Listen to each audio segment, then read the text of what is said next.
Sangye chedan soki chanam la chanchu bardu dani kasa jada ye jinsa gibe sana dola banjira sangye dubara ishu Sangye chedan soki chanam la chanchu bardu dani kasa lagi jinsa gibe sanam ki dola banjira sangye dubara ishu Sangye chedan soki chanam la chanchu bardu dani kasa Lagi jinsa gibe sanam ki dola binjira sangi rubara isho Samjan tamje dewa dhanti gyuda Pyambara gyuro chi Dungan dan dungan gi gyudan dhanawar gyuro chi Dungala mebe dewa dhan midawar gyuro chi Chadan dhan dawa dhanam Pyambara gyuro chi Palen sawe lama limbo chi Lagi chi Peme densho la karin chimpe gone jesan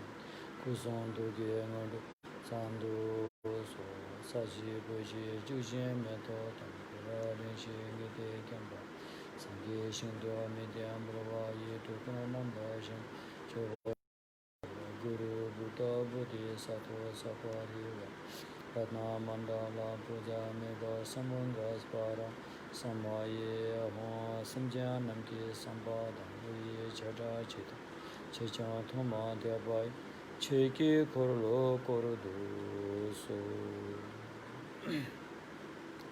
सम्पूर्ण प्राणीहरूको हितार्थ कल्याणार्थ सम्म सम्बोधि ज्ञान प्राप्त गर्न मनसायको साथमा मानव जीवनमा भइपरिरहेको यस विषम परिस्थिति महामारी रोगबाट शीघ्र स्वस्थ लाभ भएर अन्ततगत बुद्धि ज्ञान प्राप्त गर्न सकोस् भन्ने मनसायले सद्धम्म देशना सुनिदिन हुन विनम्र अनुरोध गर्दछु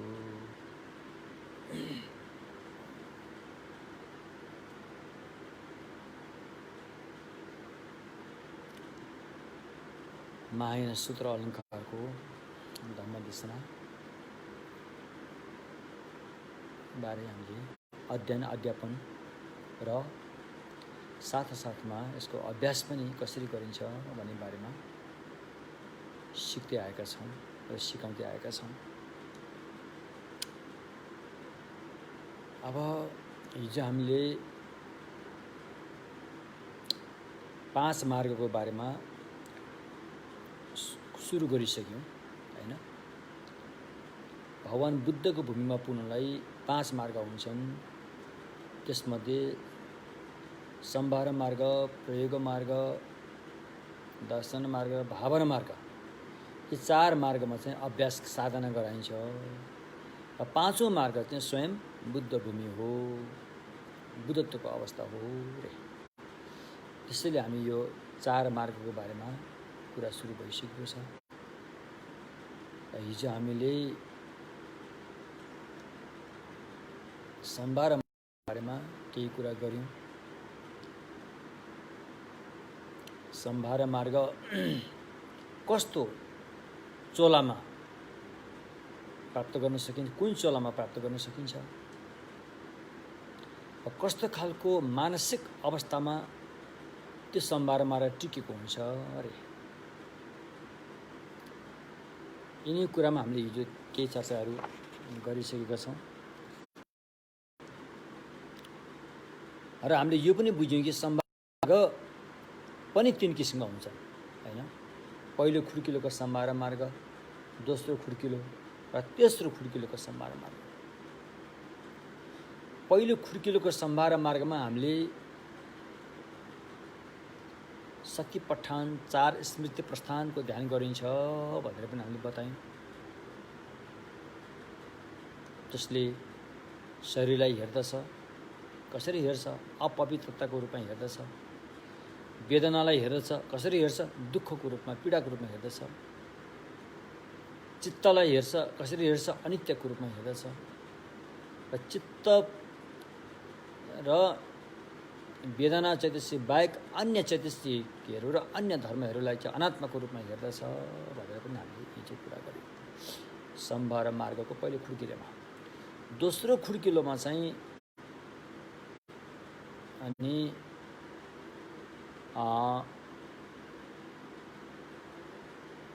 चार प्रहान त्याग्नुपर्ने 2 कुरो र अपनाउनु पर्ने दुईटा कुरोमा जोड दिइन्छ। त्याग्नु पर्ने दुईटा कुरो राग रिस मोह लगायत त्योबाट पैदा हुने दुष्ट कर्महरू पर्यो र भविष्यमा आउन दिनु भएन भनी फ्याँक्नु पर्ने दुईटा कुरो, लिनु पर्ने दुईटा कुरो रे हैन।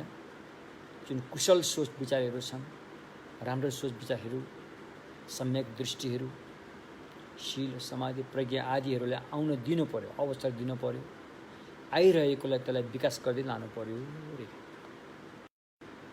तेस्रो सम्भार मार्गको खुड्किलोमा 4 रिद्धिपाद रे।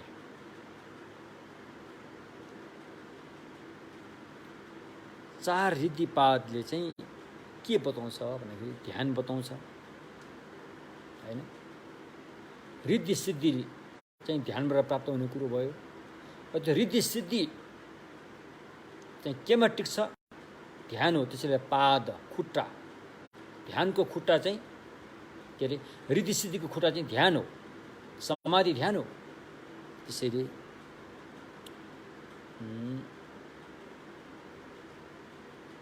यो बताइयो। भन्नु खोजेको कुरा के त भन्दाखेरि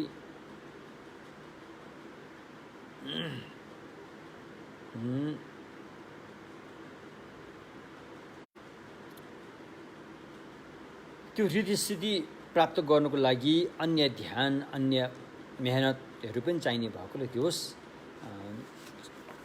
तेस्रो किसिमको सम्भार मार्गलाई चाहिँ हामीले रिद्धि सिद्धि ध्यानको कुराहरू गऱ्यौँ। र अनि हामीले यो पनि कुरा गऱ्यौँ कि सम्भार मार्ग कुन चोलामा हुन्छ भन्दाखेरि मानव चोलामा मात्रै सम्भार मार्ग हुने कुरा पनि भनियो। मानव चोलामध्ये पनि दक्षिण जम्बुद्वीपका चोलामा एकदमै राम्रो हुने कुरा पनि भयो, अति योग्य हुने कुरा पनि भयो। र अनि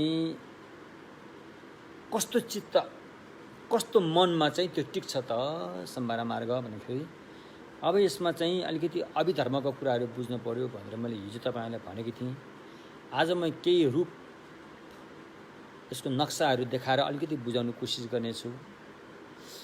भगवानले अभिधर्ममा बताए अनुसार चाहिँ यो भाव संसारलाई 9 भूमिमा बाँड्नु भएको छ, 9 भूमिमा बाँडेको छ। 9 भूमि रे म तपाईँलाई अलिकति भन्न चाहन्छु, यहाँ अलिकति खुल्ला गरेर बताउन चाहन्छु। यहाँ एउटा मैले फोटो राखेको छु,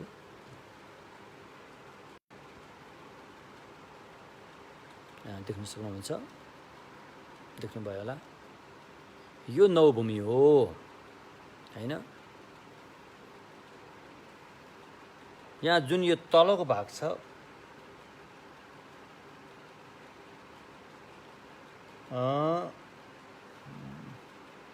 चारपट्टि यो वज्र छ, विश्व वज्र। वज्रको सानो सानो तपाईँ देख्न सक्नुहुन्छ। यहाँ एउटा वज्रको टाउको यहाँ छ, यसो गरेर चारपट्टि वज्र छन् यहाँ हैन। यहाँ छ, यहाँ यहाँ यहाँ यो चाहिँ विश्व वज्र रे, क्रसिङ वज्र। यो एउटा हावाको प्रतीक हो। हावामा चाहिँ यो पृथ्वी टिकेको छ भनौँ न एक किसिमले हैन। यो विश्व ब्रह्माण्ड चाहिँ हावामा, सबभन्दा तल चाहिँ हावा, हावा चाहिँ आकाशमा यसरी टिकेको छ रे। त्यो हावालाई चाहिँ यहाँ वज्रको रूप दिएको हुन्छ। त्यो एकदमै बलियो खालको भएकोले वज्र भनेको छ, अत्यन्तै बलियो भएकोले वज्र भनेको हो हैन। त्यसपछि गएर यहाँ तपाईँ पहेँलो घेरा देख्नु, पहेँलो घेरा। यो पहेँलो घेरा हावामा चाहिँ पहिले यहाँ निलो घेरा, यो पानी हो। हावामा पानी छ, त्यो पानीको चाहिँ प्रतीक भयो निलो। पानी बेसरी मन्थन हुँदै गएपछि अनि यो सुवर्ण भूमि रे, कनकमयी भूमि, यो पहेँलो चाहिँ त्यसपछि सुवर्ण भूमि बन्यो। सुवर्ण भूमि बनिसकेपछि अनि त्यसपछि यो कालो घेरा छ नि यहाँ, यसलाई चाहिँ चक्रवाला भनिन्छ। चक्रवाला, बाह्य चक्रवाला। अब बुझ्ने भाषामा लौहाको पर्खाल, फलाम जस्तो लौहाको पर्खाल भयो, यो भयो। अब यसको भित्री भागमा चाहिँ यो सारा समुद्रहरू छन्, समुद्रहरू छन्। समुद्रको बीच भागमा यो चाहिँ सुमेरु पर्वत भनिन्छ, यसलाई सुमेरु पर्वत रे। सुमेरु पर्वत मुन्त्र पहेँला पहेँला 7वटा पर्वतहरू छन्, विनीतदेखि लिएर यो 7वटा पर्वतहरू छन्।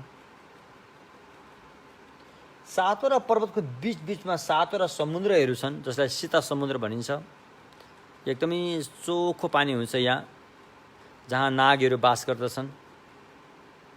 ठिक यो 7वटा समुद्र र 7वटा पर्वतको बाहिरपट्टि भागमा 4वटा महाद्वीप र 8वटा उपद्वीपहरू रहेका छन्। जस्तो पूर्व द्वीप, पूर्व भने यो भयो, यो ठ्याक्क चन्द्रमालाई आदि काटे जस्तो रूपमा पूर्व विदेह भन्ने द्वीप छ। विदेह यहाँ चाहिँ रूप, यहाँ रहेका मान्छेको रूप चाहिँ घिउ जस्तै हुने भएकोले विदेह राम्रो रूप भनियो। त्यसको दायाँ बायाँ फेरि अरू उपद्वीप पनि छन्। अब हामी कहाँ छौँ त? हामी चाहिँ यहाँ दक्षिण जम्बुद्वीप अरे, यो हरियो निलो रङको जम्बुद्वीप यहाँ भयो। तपाईँले देख्नुहुन्छ जम्बुद्वीप, दक्षिण जम्बुद्वीप हैन, यहाँ भयो। यसको दायाँ बायाँ फेरि उपद्वीप पनि छन्। अनि यता रह्यो पश्चिम अपर गोदनिया भनिन्छ। यसले अलिक छेकेको छ, यो पछाडिपट्टि पर्छ। यो गोलो छ त्यहाँ, त्यो द्वीपको आकार पनि गोलो, चन्द्रमा पुरै पूर्णिमाको चन्द्रमा गोलो छ।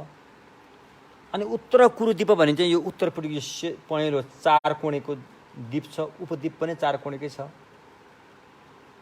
यस्तो किसिमले चाहिँ यसरी बनेको हुन्छ। यो सुमेरु पर्वत भयो। सुमेरु पर्वतको ठिक्क बीच भागमा यहाँ 4वटा तख्ता, यसलाई चतुर्महाराजिक देवलोक भनिन्छ। चतुर्महाराजिक देवलोक तपाईँले देख्नुभयो होला। ठुला ठुला गुम्बाहरूमा जाँदाखेरि गुम्बाको बाहिरपट्टि 4जना धर्मराजहरू चाहिँ विभिन्न हातमा लिएर त्यस्तोरी बसेको फोटो या मूर्ति त तपाईँले देख्न सक्नुहुन्छ। र तिनीहरू चाहिँ कहाँ बस्छन् त भन्दा, तिनीहरू चाहिँ यो सुमेरुको 4 तख्ता जुन छ हो त्यहाँ बस्छन्। अब यो सुमेरु पर्वतै माथि टुप्पामा यहाँ चाहिँ इन्द्रलोक भनिन्छ। यसलाई वैजयन्ती भनी इन्द्रको चाहिँ यसमा दरबार रहेको मानिन्छ, वैजयन्ती दरबार। ठिक सुमेरु पर्वतको अलिकति तल्लोपट्टि भागको दायाँ बायाँ चन्द्र सूर्य यसरी रहेको हुन्छ। चन्द्र सूर्य यति चाहिँ यिनीहरू सबैलाई चाहिँ काममा धातुनु भयो। नर्क प्रेत पशुहरू सबै यसै भित्र छन्, यही अन्तर्गत छन् हैन, काममा धातु भयो। त्यसपछि यो सुमेरु पर्वतलाई नछोइकन माथि रहेको चाहिँ यामा, तुसिता, रति र परनिर्मित बसवर्ती रे हैन, परनिर्मित बसवर्ती रे यामा।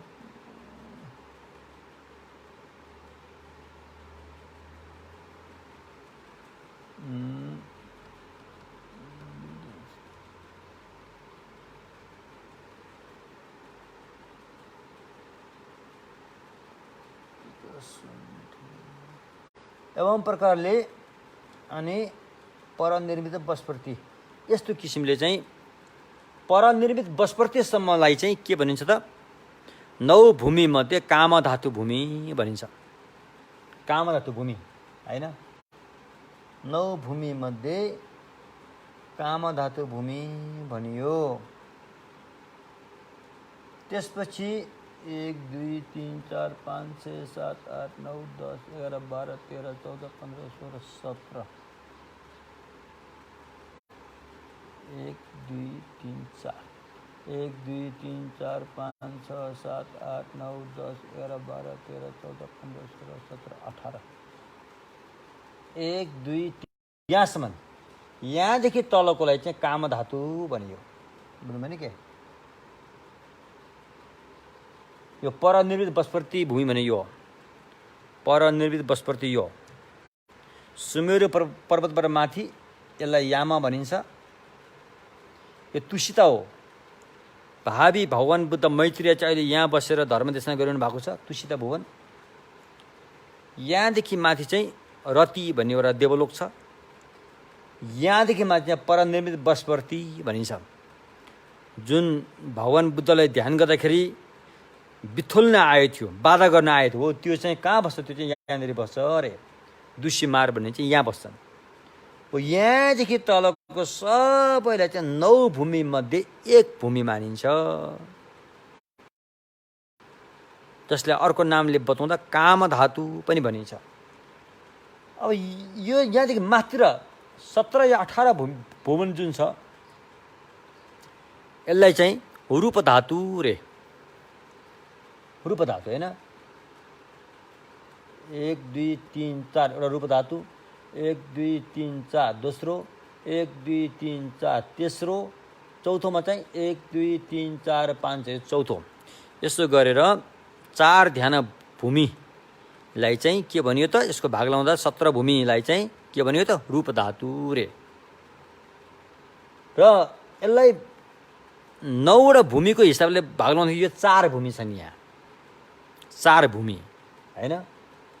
कसरी 4 भूमि भयो भन्दाखेरि 1 2 3 4 लाई 1 भूमि भयो, 1 2 3 4 लाई 2 भूमि भयो, 1 2 3 4 लाई 3 भूमि भयो, 1 2 3 4 5 वा 6 चाहिँ चौथो भूमि गरेर 4 भूमि छन्। त्यसपछि माथि चाहिँ यहाँ बस्ने ठाउँमा केही पनि छैन, किनकि यो अरूप धातु, यो फर्मलेस, यहाँ चाहिँ कुनै पनि रूप हुँदैन, शब्दहरू पनि त्यहाँ प्रयोग हुँदैन, मात्र चित्त मात्रै हुन्छ। त्यसरी यो चाहिँ खाली छ। यो यसको पनि 4 अवस्था छ। आकाशनान्त यातन, यातन, आकिञ्चन यातन, नाभ नैवसँग यातन भनेर चाहिँ 4 भूमि छ। यसलाई चाहिँ फेरि 4 भूमि गरेर 4 दुना 8 र यो काम धातुलाई सबैले 1 भूमि गरेर 9 भूमि भयो रे। बुझ्नुभयो क्या?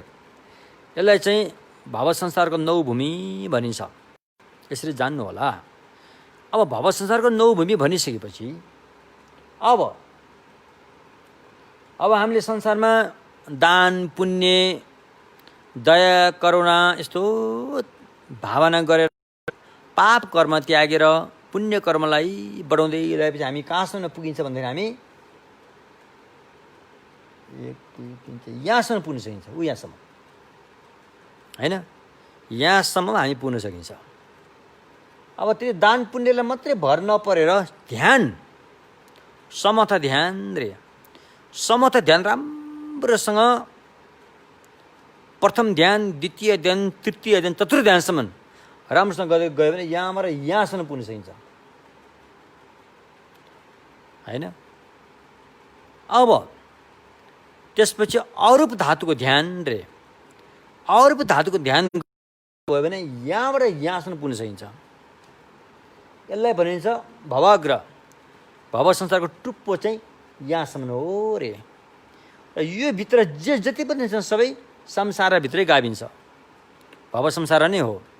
चाहे त्यो ब्रह्मलोक होस्, चाहे त्यो अब एकदमै हैन नाभ नैवसँग यातन अरूप धातु होस्, यी सबैलाई चाहिँ संसार नै भनिन्छ।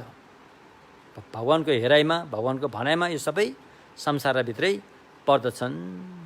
अब तपाईले समथ ध्यान राम्रोसँग प्राप्त गरेर विपස්සना ध्यान गरेर गयो भने मात्रै यहाँबाट निस्किन सकिन्छ, यहाँबाट उम्किन सकिन्छ, संसारबाट उम्किन सकिन्छ, अन्यथा सकिन्छ। त्यही भित्रै रुमल्दै बस्ने हो। जसरी मौरी घैँचोभित्र बुझो लागेको घैँचोभित्र मौरी पर्यो भने त्यो मौरी कहिले तल कहिले माथि भएर बसिरहन्छ, आखिरमा त्यो घैँचोभित्र नै भइरहेको हुन्छ।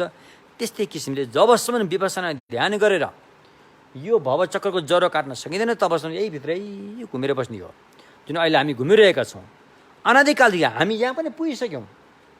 कतिपल्ट हामी त यहाँ पनि पुगिसक्यौँ। फेरि यहाँबाट खसेर आएर फेरि अहिले हामी यहाँनिर आइपुगेका छौँ। खसेर यहाँनिर छौँ अहिले हामी। अझै खराब काम गऱ्यो भने अझै खसेर तल जान पनि बेर छैन। फेरि राम्रो काम गऱ्यो भने फेरि माथि जान्छ, फेरि यहाँसम्म पुग्छ। फेरि उसले अविद्या त्यागेको हुँदैन, फेरि खसेर आउँछ। यस्तो किसिमले भवचक्र काटिरहन्छ, घुमिरहन्छ। हो यसरी यस्तो किसिमले चाहिँ भगवान यो विश्व ब्रह्माण्डलाई 9 भूमिमा बाँडेको छ। ल यति थोरै मैले तपाईँहरूलाई यो उदाहरण नमुना देखाएको हुँ। अब हामी वास्तवमै जानेछौँ। वास्तविकतामा जाउँ। यस्तो किसिमले अब यहाँ मैले भन्नु खोजेको के त भन्दाखेरि अब सम्भार मार्ग चाहिँ कुन आधारमा रहन्छ त, कुन चोलामा रहन्छ अरे। अहिले देखाएको 4 महाद्वीपमा मान्छे बस्छन्, पूर्व दक्षिण पश्चिम उत्तर मान्छे बस्छन्।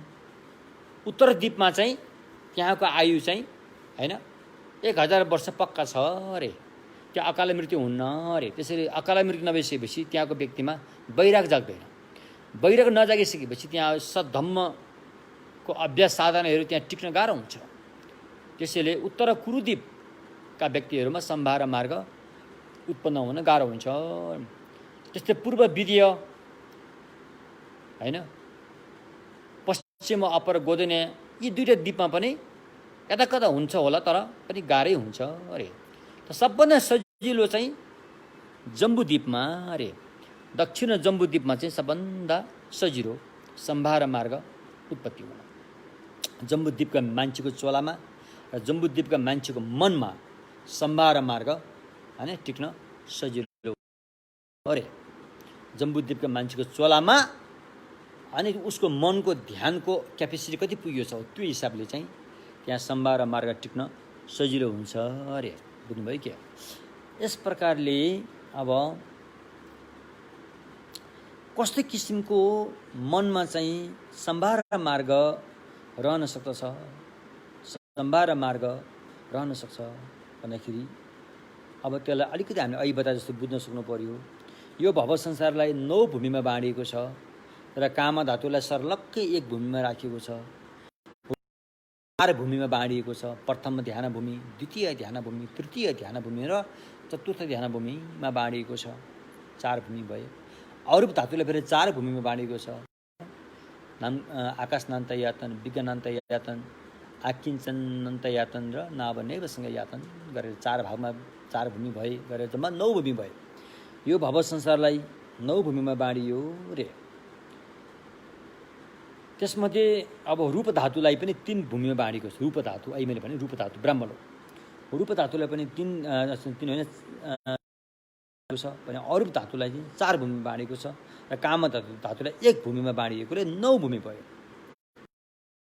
त्यसकारण अब अहिले हामीले गर्ने साधना अभ्यास मैत्री करुणा यी सारा साधनाहरू चाहिँ साधारण मनमा त्यो बस्न सक्दैन। साधारण मनमा चाहिँ अब हुने नहुने कुराहरू खेलिरहन्छन् त्यहाँ होइन, त्यति दिगो हुँदैन। क्षणमा सोच विचार्ने कुराहरू परिवर्तन भइरहन्छन्। त्यसकारण साधारण मनको अवस्थामा यस्ता पवित्र साधनाहरू टिक्न सक्दैन अरे। त्यसकारण यो साधनालाई टिकाउनको लागि या त तपाईँले समाधि ध्यान प्राप्त गरेको हुनुपर्छ या त त्यो साथमै अनात्मा ध्यान, विपස්සना, अनात्माको प्रज्ञा ध्यान, अनात्माको प्रज्ञा, अनात्मा बोध गर्ने प्रज्ञा प्राप्त भएको हुनुपर्छ। र समथा र प्रज्ञा जस्ता महत्त्वपूर्ण मनको अवस्थामा नै यी साधनाहरू टिक्न सक्छन् रे। बुझ्नुभयो क्या? त्यसैले यी सबै कुराहरू चाहिँ अब ध्यानमै टिक्छ। ध्यान गरेको मनमै टिक्छ अरे। ध्यान नगरेको मनमा, चञ्चल्य मनमा टिक्न सक्दैन अरे। त्यसैले यो सबै साधनाहरू चाहिँ ध्यान गरेर एकाग्रत भएको होइन एकचित्त हुने मनमा नै टिक्न सक्छ अरे। त्यसकारण अब यो ध्यान गरेको मन छैन भने अरू चञ्चल्य मनमा टिकाएर राग रिस मोहहरू त्याग्न सकिन्न रे। त्यसैले यो राग रिस मोह त्याग्नको लागि हामीले अनि यो मनलाई चाहिँ यो यसरी साधना गर्ने मनलाई चाहिँ मन चाहिँ कस्तो अवस्थामा पुर्याउनुपर्छ भन्ने कुरा हो। यसरी विचार विमर्श गरेर हेर्दाखेरि अब काम धातु रे, अहिले हामी काम धातु भन्छौँ न, काम धातुमा रहेको मनमा चाहिँ यस्ता साधनाहरू टिक्न सक्दैन अरे।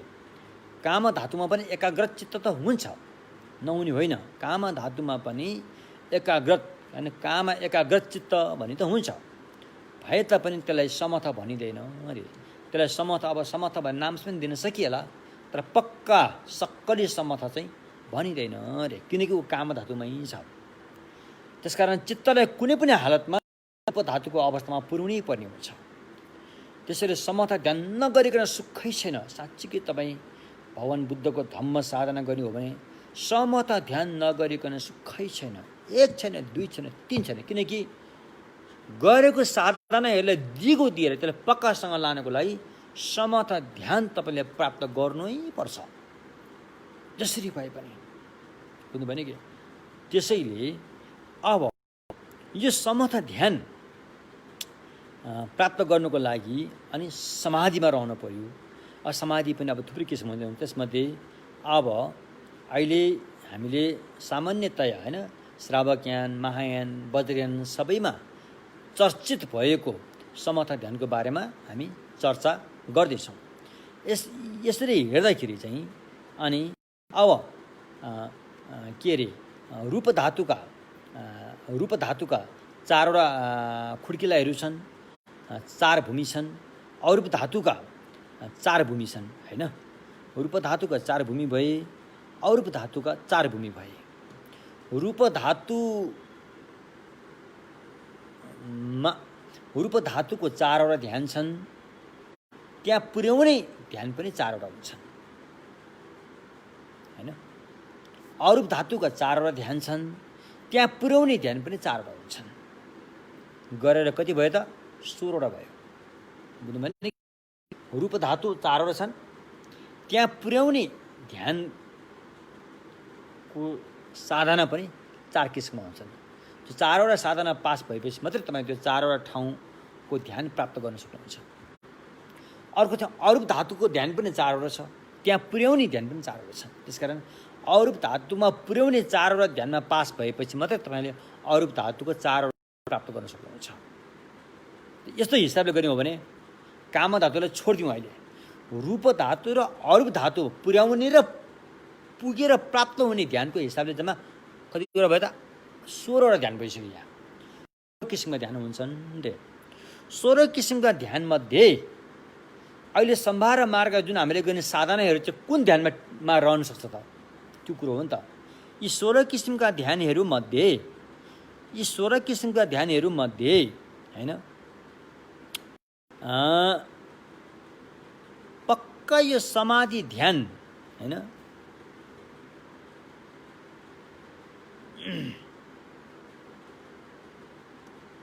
पक्का समाधि ध्यान भएको चाहिँ कतिवटा हुन्छन्? 17वटा हुन्छन् रे। 17वटा ध्यान हुन्छन्। हेर्नुहोस् है, पक्का समाधि ध्यान चाहिँ 17वटा हुन्छन् रे। त्यो 17वटा मध्ये होइन 17वटा मध्ये द्वितीय ध्यान, तृतीय ध्यान, चतुर्थ ध्यान, चौथो ध्यान मतलब होइन रूप धातुमा चारवटा ध्यानमध्ये पहिलो ध्यानलाई छोडेर अनि दोस्रो ध्यान, तेस्रो ध्यान, चौथो ध्यान, बाँकी 3टा ध्यान र रूप धातुमा पुर्याउने 4वटा ध्यान गरेर कति भयो त? 7वटा भयो होइन। यी 7वटा ध्यानमा नै यी 7वटा ध्यान र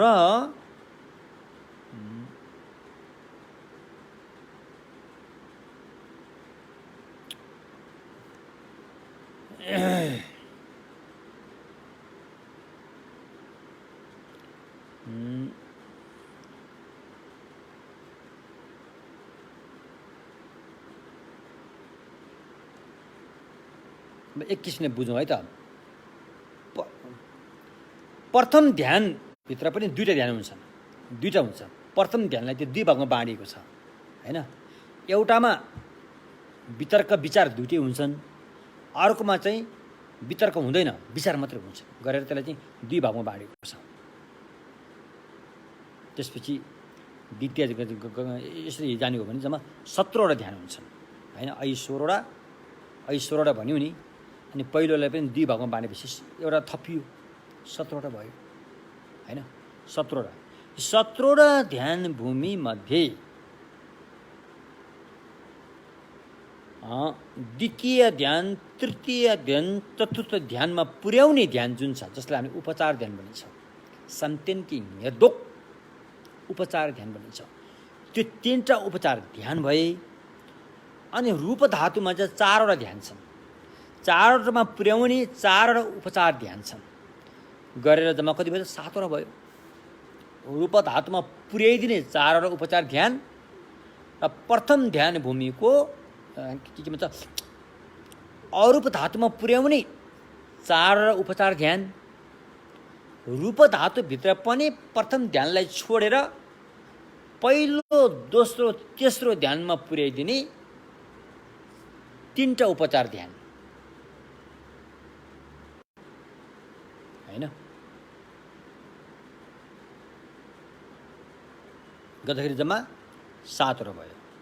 7वटा माथि अनि भवाग्र, भव संसारको टुप्पोमा पुग्ने ध्यान, त्यो एकदमै चित्त चाहिँ सूक्ष्म भएर गएर त्यति ध्यान गर्न सक्ने अवस्था हुँदैन हैन, हुँदैन।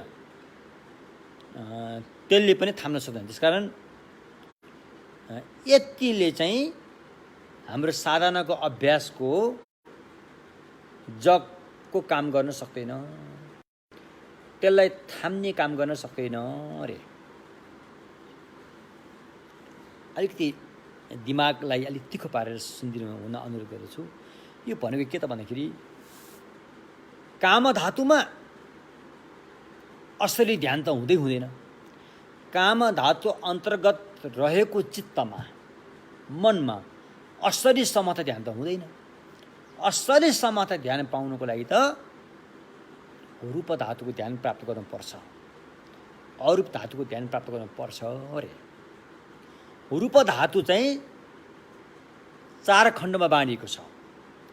प्रथम ध्यान भूमि, द्वितीय ध्यान भूमि, तृतीय ध्यान भूमि, चतुर्थ ध्यान भूमि भनेर रूप धातुमै पनि 4 खण्डमा बाँडिएको छ।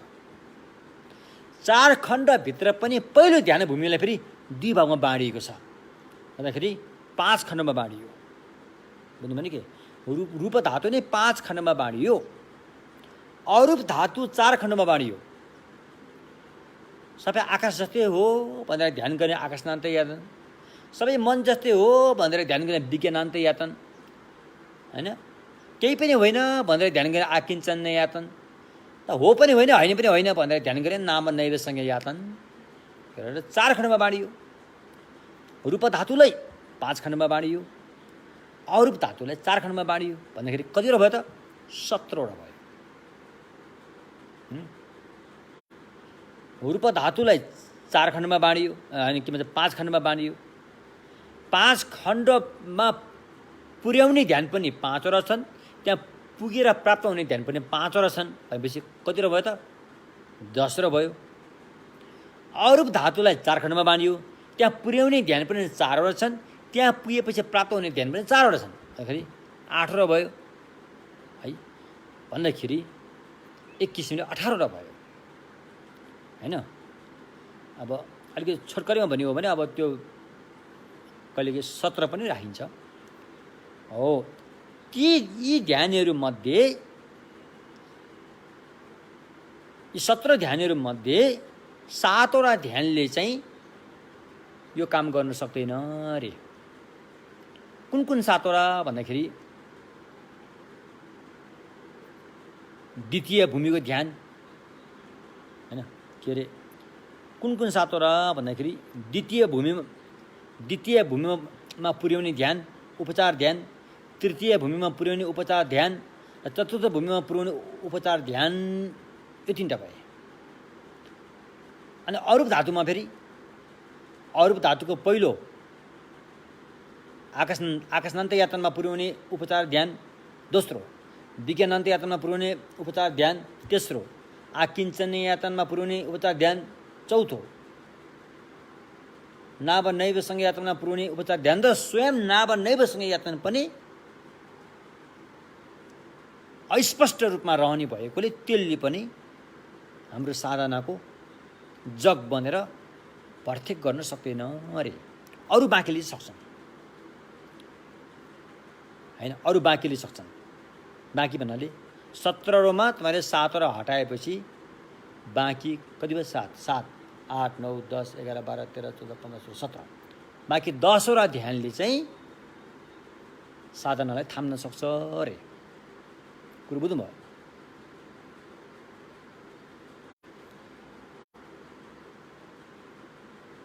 त्यसकारण अझै पनि म अलिकति राम्रोसँग भन्नुपर्ने हो, जोस् यो भव संसारलाई 9 भूमिमा बाँडियो रे। एउटा कामधातु भने के हो? काम वासनामा चित्त भौँतारिएर बस्छ त्यो ठाउँमा। आँखाले हेर्दा रूपमा कहाँ भौँतारियो, कानले सुन्दा राम्रो मिठो शब्दमा भौँतारियो, नासिकाले सुँग्दा मिठो वासनामा भौँतारियो, जिब्रोले स्वाद लिँदा मिठो स्वादमा भौँतारियो, शरीरले छामेर हेर्दा नरम र कोमल कुरामा भौँतारियो। यस्तो किसिमका पञ्चकाम गुण अरे।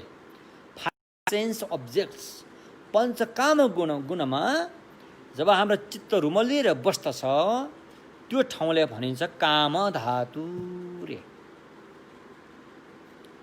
त्योभन्दा माथिल्लो तहमा रूप धातु, रूपमा मात्रै भौँतारिएर बस्ने, रूपमा मात्रै आसक्ति गरेर बस्ने भएकोले रूप धातु रे। त्यहाँ अरूमा आसक्ति हुँदैन, रूपमा मात्रै हुन्छ।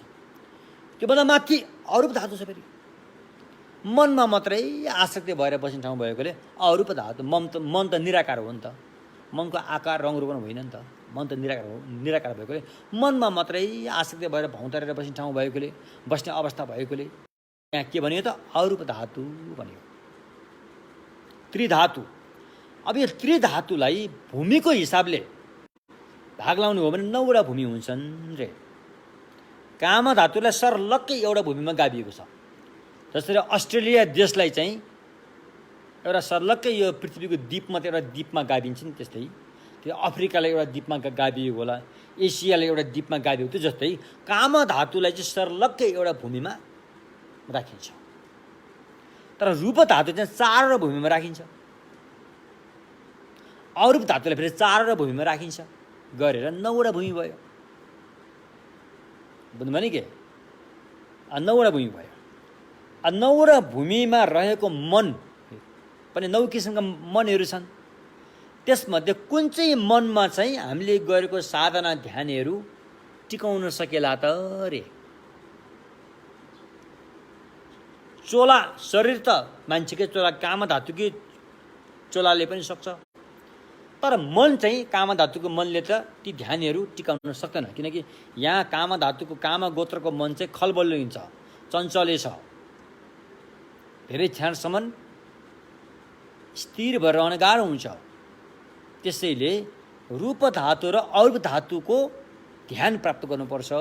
त्यसमा मात्रै मन यो साधनाहरू टिकाउन सकिने खालको मन प्राप्त हुन्छ त्यहाँ।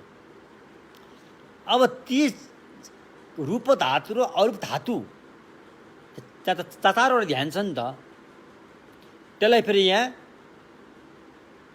16 भाग लाग्छ।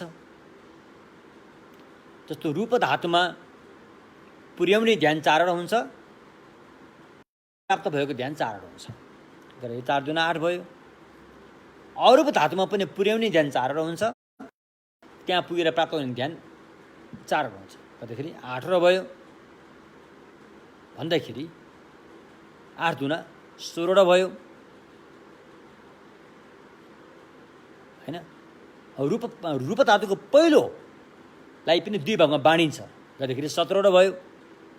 यी 17 ध्यानहरूमध्ये 10 ध्यानलाई 7 ध्यानलाई छोडेर बाँकी 10 ध्यानले चाहिँ यो थाम्ने काम गर्छ। साधना अभ्यासहरू जस्तो अहिले संभार मार्ग, प्रयोग मार्ग, दर्शन मार्ग, भावना मार्ग यसलाई थाम्ने काम गर्दछ अरे। त ती 17 मध्ये 7वटाले चाहिँ गर्दैन अरे, त्यो काम गर्दैन। कुनले गर्दैन त भन्दाखेरि द्वितीय ध्यानमा पुर्याउने उपचार ध्यान रूप धातुको द्वितीय ध्यानमा पुर्याउने उपचार ध्यान, रूप धातुको तृतीय ध्यानमा पुर्याउने उपचार ध्यान, रूप धातुको चतुर्थ ध्यानमा पुर्याउने उपचार ध्यान, तीनटा भयो। अरूप धातुको पहिलो अवस्थामा पुर्याउने उपचार ध्यान, अरूप धातुको दोस्रो अवस्थामा पुर्याउने उपचार ध्यान, अरूप धातुको तेस्रो अवस्थामा पुर्याउने उपचार ध्यान र अरूप धातुको चौथो अवस्थामा पुर्याउने उपचार ध्यान भन्दाखेरि कतिवटा भयो त? 7 वटा भयो हैन, 7 वटा भयो। अझै पनि 8 वटा अझै एउटा थपिन्छ। अरूप धातुको शिखर सबभन्दा माथिल्लो अवस्थामा पनि त्यो ध्यानमा पनि चित्त स्पष्ट हुँदैन। जब चित्त स्पष्ट नभइसकेपछि अभ्यास पनि राम्रो हुँदैन। त्यसरी अरूप धातुको मतलब जुन माथिल्लो ध्यानसम्म गरेर 8 वटा ध्यान, 17 वटा ध्यानमध्ये 8 वटा ध्यानले चाहिँ यो साधनालाई थाम्ने काम गर्न सक्दैन हैन। अनि बाँकी ध्यानले चाहिँ सक्छ। अलि यति नै बुझौँ हैन, तलतिर बिस्तारै बिस्तारै बुझ्दै गएले फेरि। एवं प्रकारले हैन जोस मार्ग बाटो विमुक्तिमा पुर्याउने बाटो चाहिँ कस्तो मनमा रहन्छ भन्दाखेरि विमुक्तिमा पुर्याउने बाटो कस्तो मनमा रहन्छ? प्रथम ध्यानमा पुर्याउने उपचार ध्यान त्यसमा रहन सक्छ। प्रथम ध्यानको मूल ध्यान त्यसमा पनि रहन सक्छ। द्वितीय ध्यानको मूल अर्पणा ध्यान त्यसमा पनि रहन सक्छ। तृतीय ध्यानको अर्पणा ध्यान त्यसमा रहन सक्यो। चतुर्थ ध्यानको अर्पणा ध्यान त्यसमा रहन सक्यो। त्यस्तै अनि अरूप धातुको पहिलो ध्यान त्यसमा रहन सक्यो। अरूप धातुको दोस्रो ध्यान त्यसमा रहन सक्यो। अरूप धातुको तेस्रो ध्यान त्यसमा रहन सक्छ। मात्रै हो, अरूमा रहन सक्दैन भन्दाखेरि कति भयो त? पहिलो उपचार ध्यान एउटा, अनि दोस्रो 2टा, 3टा, 4वटा, 5वटा रूप धातुभित्रै 5वटा ध्यान यस्तो ध्यान हो जसले यी साधनाहरू थाम्न सक्छ। अरूप धातुमा 3टा ध्यानले यो थाम्न सक्छ। मतलब 5 र 3 कति? 5 3 8 भनौँ न हैन। र ती ध्यानहरूले चाहिँ यसलाई थाम्न सक्छ, यो मार्गलाई थाम्न सक्छ। र त्यो ध्यान हामीले प्राप्त गर्नै पर्छ। 1 2 3 कुनै पनि हालतमा तपाईँ सिरियसली साधना गरेर लाग्ने हो भने पहिलो यो ध्यान प्राप्त गर्नु पर्यो, अगाडि बढ्न सकिन्छ। यदि यो ध्यान प्राप्त गर्न सकेको छैन भने हाम्रो चित्त कहाँ हुन्छ त? काम धातुभित्रै हुन्छ, काम गोत्रमै भइरहन्छ। काम गोत्रमा भइसकेपछि त्यति भने जस्तो ध्यान गर्न सकिन्न। कमजोर आइ नै रहन्छ, बिचमा त्यसले कमजोर गरिरहन्छ, समस्या पारिरहन्छ। कसरी समस्या पार्छ? जसरी तपाईँ चाहिँ पश्चिमपट्टि कुदेर जान्छु भनेर कुद्दै जाँदाखेरि बल लगाएर कुद्दाखेरि पश्चिमबाट पूर्वपट्टि आएको हावा छ भने त्यो हावाले तपाईँलाई धकेलिदिन्छ। त्यति बल लगाए पनि अगाडि बढ्न सकिँदैन। त्यस्तै हो यो काम धातुमा रहेको चित्त चाहिँ जतिसुकै अगाडि बढ्न चाहे तापनि अगाडि भने जस्तो गरी बढ्न सक्दैन। त्यसैले कुनै पनि हालतमा रूप धातुमा पुनि ध्यान हामीले प्राप्त गर्नै पर्छ। के को लागि भन्दाखेरि यो मार्गको आधारको लागि, त्यहाँ अल्झिनको लागि होइन, फेरि रूप धातुमै अल्झिएर बस्नलाई होइन, तर केही समयको लागि हामीलाई त्यो ध्यानको आवश्यक छ। बुझ्नुभयो नि? के त्यहीँ अल्झ्यो भने फेरि त्यहीँ फस्यो। त्यो अल्झिनको लागि होइन, मात्र यो मार्गलाई, विमुक्तिको मार्गलाई टिकाउनको लागि ती ध्यानहरू गर्न जरुरी छ अरे। बुझ्नुभयो? के एवं प्रकारले अनि यस्तो विपස්සना समथा ध्यानहरूको आधार जुन जगको भूमिका गर्छ, त्यो जगको भूमिका गर्ने ध्यानलाई चाहिँ हैन पहिलो उपचार ध्यान, प्रथम ध्यानको उपचार ध्यान र मौल ध्यान। उपचार ध्यान भनेको चाहिँ प्रथम भूमिमा पुर्याउने ध्यान। ध्यानको मूल भने मैसी अर्पणा पनि भन्छ त्यसलाई। ध्यानको मूल ध्यान 2टा भयो। अनि द्वितीय ध्यान, तृतीय ध्यान, चतुर्थ ध्यानको मौलिक ध्यान भयो, 5वटा भयो। अनि अरूप धातुको पहिलो ध्यान, अरूप धातुको दोस्रो र अरू धातु तेस्रो ध्यान गरेर 9वटा ध्यान भयो नि त हैन। 9वटा ध्यान, यो 9वटा ध्यानमा चाहिँ मार्ग रहन्छ। हामीले अभ्यास गर्ने, साधना गर्ने, यो अभ्यासहरूलाई दिगो पारेर लानको लागि, बलियो पारेर लानको लागि, सशक्ति रूपमा लानको लागि चाहिँ यी ध्यानहरू हामीमा हुनुपर्छ, मनले प्राप्त गरेको हुनुपर्छ। भलै हाम्रो शरीर काम धातुमा भए तापनि हाम्रो चित्त अवस्था त्यो अवस्थामा पुगेको हुनुपर्छ र त्यो ध्यानमा टिकेर अनि हाम्रो मार्ग अगाडि बढ्छ। बुझ्नुभयो के? यस्तो किसिमले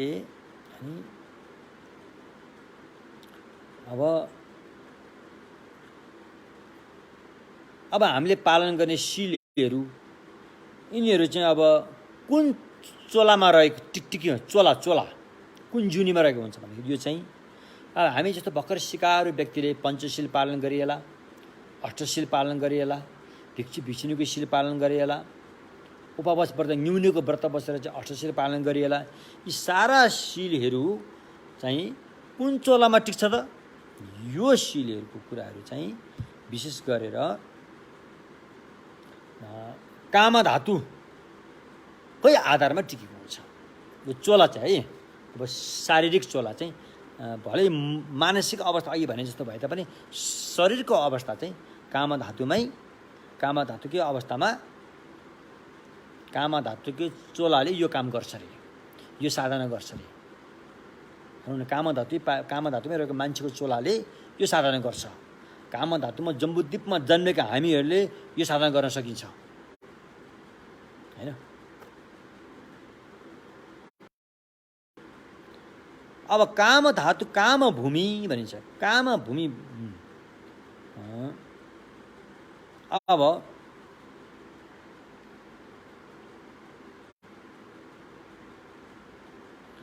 अनि हामीले बेला बेलामा काम धातुकै चोला मान्छेकै चोलामै कायम रहेर बेला बेलामा हामीले के गर्छौँ? योग ध्यान भावना गर्छौँ हैन। बेला बेलामा हामीले समर्थ ध्यान पनि गर्ने गरेका छौँ बेला बेलामा हैन। बेला बेलामा हामीले हैन समाधि ध्यान अनात्मा ध्यानको भावना पनि गर्छौँ। विपස්සना ध्यानलाई अपनाएर हामीले अनात्माको भावना पनि गर्छौँ हैन। मैत्री करुणाको ध्यानको भावना पनि गरिन्छ हैन। यो सबै चाहिँ यदि हामीले समर्थ ध्यान प्राप्त गरेका छौँ भने हैन 6 किसिमका सन्तेन्सा ढुकले 6 किसिमका ध्यान भूमि कुनै एउटामा हाम्रो मन चाहिँ 6 किसिमको ध्यानको भूमि कुनै एउटा 6 किसिमको कुनै एउटा ध्यान भूमिमा रहेको हुन्छ, त्यो त्यसमा रहेको हुनुपर्छ अरे। यदि त्यो समर्थ ध्यान प्राप्त भएको छैन, समर्थ ध्यान प्राप्त भएको छैन भने अनि एक काम धातुकै मनमा रहनै पर्ने हुन्छ, अरू उपाय पनि छैन।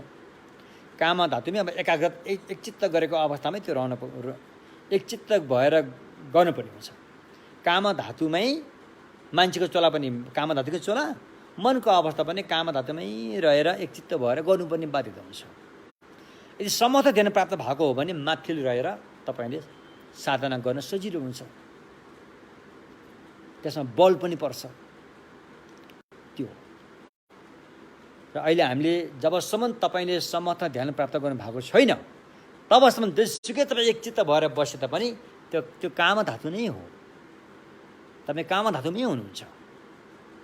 र हामीले धम्म अभ्यास गर्दाखेरि धम्म साधना गर्दाखेरि त्यति जोडसँग लान नसकेको कारण के त भन्दाखेरि यही कारण हो, हाम्रो चित्त काम धातुमा छ।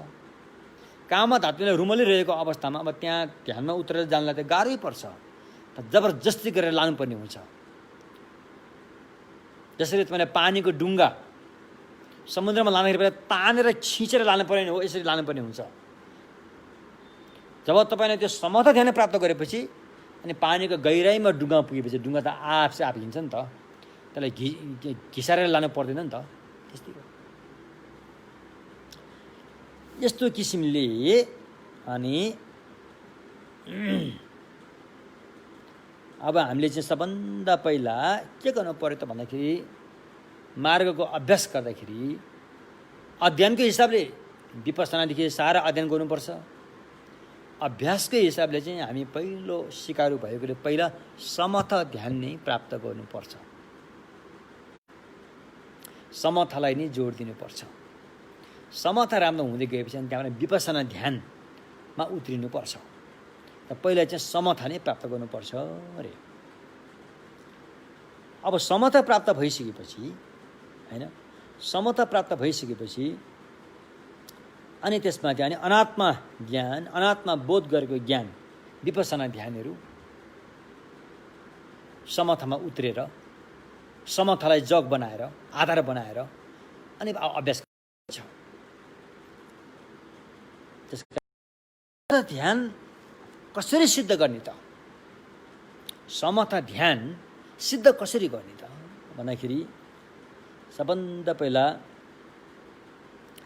चित्तलाई एकाग्रत पार्ने 9वटा उपायलाई अपनाउनु रे।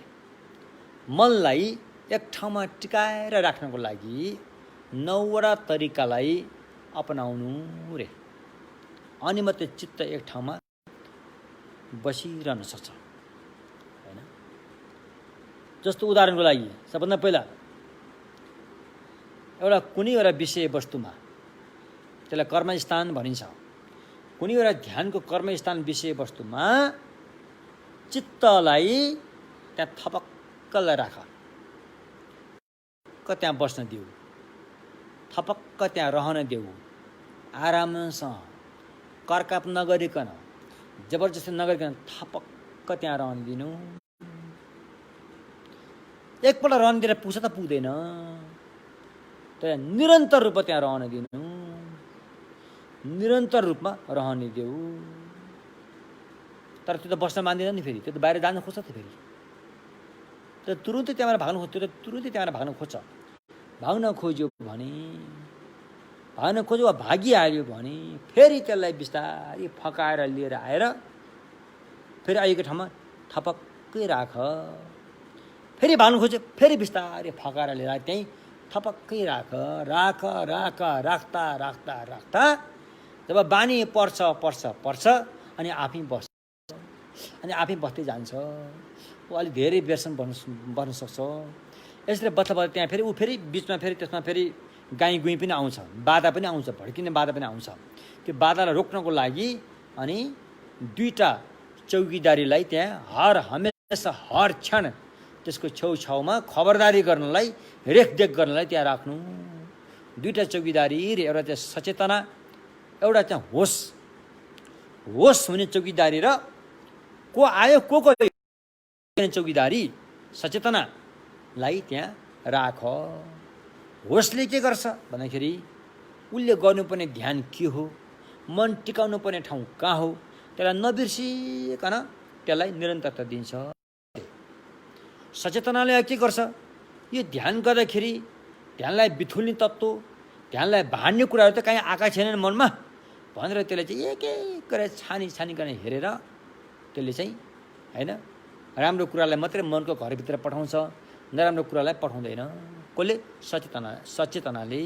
त्यसकारण होस र सचेतनालाई चौकीदारीको रूपमा खडा गरेर अनि तपाईँले समथ ध्यान पटक पटक पटक गर्नुपर्छ। चित्तलाई स्थिर पार्ने 9वटा उपायलाई अपनाएर, अब 9वटा उपाय त अब सबै अहिले हामी तुरुन्तै गर्न सकिँदैन। कमसेकम चित्तलाई एक ठाउँमा राख, चित्त भड्क्यो भने फेरि ल्याएर राख, फेरि भड्क्यो भने फेरि ल्याएर राख, राख राख त्यहाँ बसाऊ, थपक्कै बसाऊ, बसाऊ बसाऊ आफै बस्छ। यस्तो किसिमले समथ ध्यानमा हामीले ध्यान दिएर गर्नुपर्छ।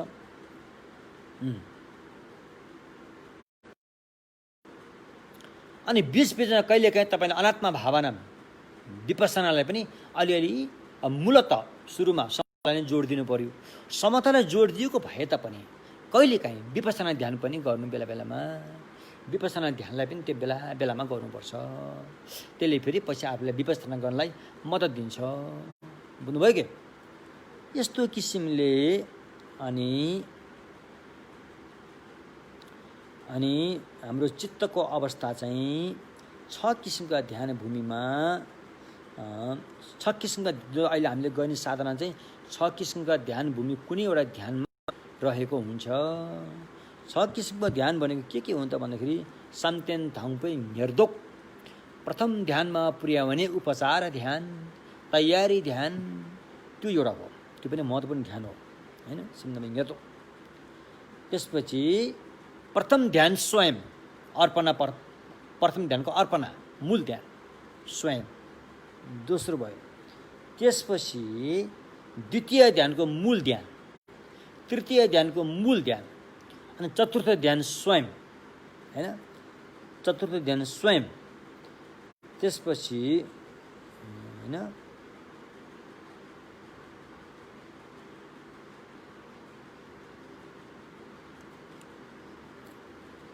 हो यो भयो हैन, सन्देन दाम्बे निर्दोक, सन्देन दाम्बे मुइसिनी, सन्देन छिमे मुइसिसुम, यो प्रथम ध्यानको उपचार ध्यान, प्रथम स्वयं ध्यान, ध्यान स्वयं नै ध्यानको मौलिकता, प्रथम ध्यानको मौलिक ध्यान, उपचार ध्यानको दुईटा भए। द्वितीय तृतीय चतुर्थ ध्यानको मौलिक गरेर कति भयो त, जम्मा 6वटा हुन्छ, 6वटा हुनुपर्छ, 6वटा मुसी हैन, 6वटा भनेको छ यहाँ। निर्दोक, सन्तेन ताउबे मुसिनी, सन्तेन छिमे मुसी सुन्दर छिटो ठुक याना दुई ठुक मुसी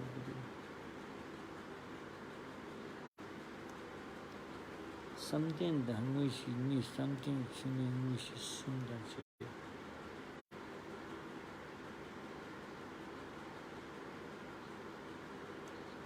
यदि त्यो 5वटा ध्यान त्यो भइहाल्यो, अब यसो अब फेरि प्रथम ध्यानको जुन मूल ध्यानले पनि दुईटा भागमा बाँडिएको छ कि, त्यो भएर 6वटा भएको हो।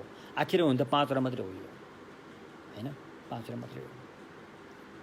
हामीले गर्ने अभ्यास त्यो ध्यानमा टिकाउनु पर्छ।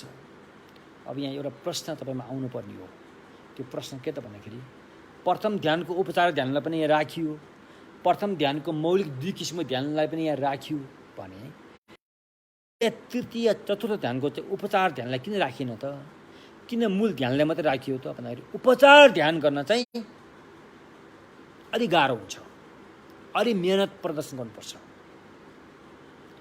मूल ध्यान गर्नलाई त्यति गाह्रो हुँदैन। त्यसैले द्वितीय तृतीय चतुर्थ ध्यान प्राप्त गरिसकेपछि त्यो सजिलोसँग जाने बाटो हुँदा हुँदै जाने भनेको हो कि। त्यसैले द्वितीय तृतीय चतुर्थ ध्यानको चाहिँ उपचार ध्यानमा हामीले जानु पर्दैन, त्यो अलि गाह्रो हुने बाटो हो। त्यसको मूल ध्यानलाई अपनाए भइहाल्यो नि। यसरी खाना मिल्नु भयो भने किन यसरी घुमाएर खाना खाइरहने भन्ने कुरा जस्तो हो कि।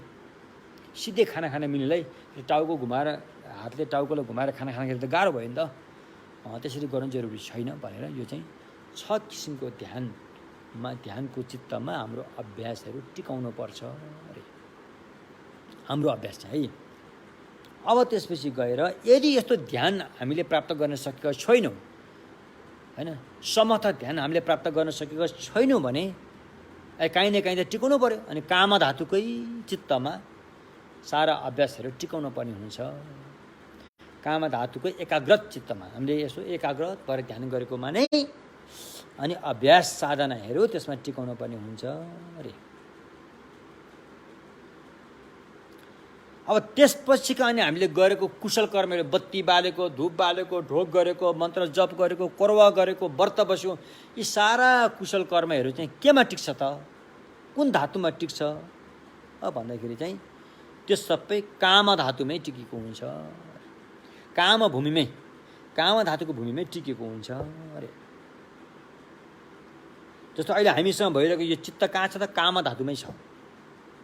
किनकि हामीले अहिले समर्थ ध्यान प्राप्त भएको छैन।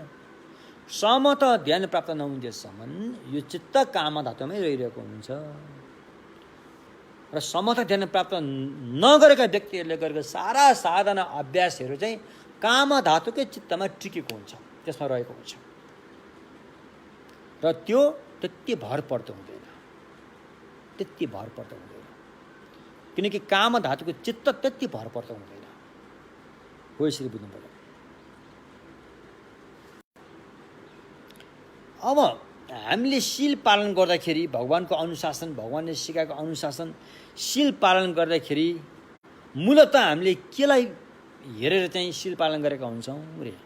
हामीले शील पालन गर्दाखेरि सबभन्दा पहिला शरीरले पालन गर्नुपर्ने अनुशासन र वचनले पालन गर्नुपर्ने अनुशासन,